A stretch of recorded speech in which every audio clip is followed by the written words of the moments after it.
South Dakota State is, you know, they do a heck of a job with the players they have and how they win football games, and they're very sound in what they do.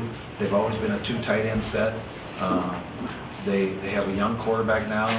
They had a great win last week at Youngstown, 38-8. So they're a team that has, you know, they had the one tough game against North Dakota State. But other than that, they've been a very good football team, and they're a very good football team at home. So, you know, this is, you know, everything will be factored into this football game, from, you know, the field. The field is always in question when you play South Dakota State. So, and they're a sound football team that is always, they don't beat themselves. So, if I could put a mark on, that's how over the years, I would just say this is a team that isn't going to make the mistakes to hurt themselves. You really have to go make sure you play a great game and take the game, instead of, you know, sitting back and thinking they're going to make a mistake, because they're very sound and very disciplined. How are they getting it done offensively? They don't have Zach Zenner anymore. They had that great running game. They're 3rd in the country in scoring. Are they a passing team now, or? No, I wouldn't call them. Well, they were, and but they had the great receiver, Winky. He's really doing a great job. Started out great against Kansas. Had multiple yards down there. They put up a lot of yards. Robert Morris, they got a lot of yards against. And then I believe Indiana State, but they did a great job.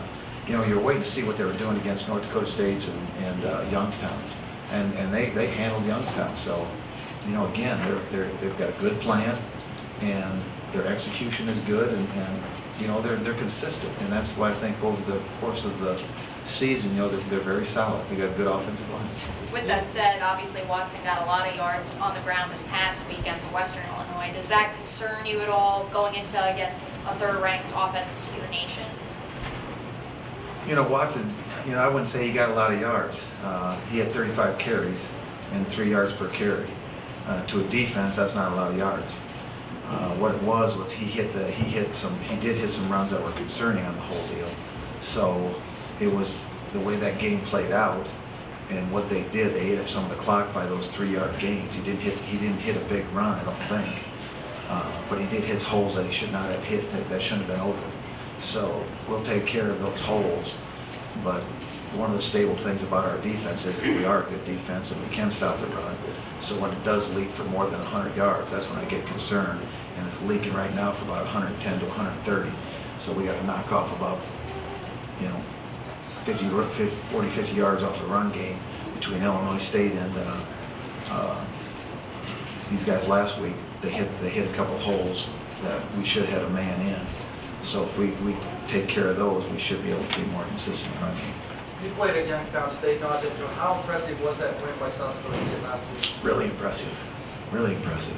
I mean, the score was interesting. You know, they manhandled them, and they did a good job. You know, and they had to go to Youngstown to do it. So it was the way it looked to me, it was a little windy there too. So they did a very nice job in what they did against Youngstown. Youngstown can run. They got a lot of those guys from Nebraska playing for Youngstown, and Youngstown can run. So that even made it more impressive to me. The South Dakota win was impressive too. Every game's important.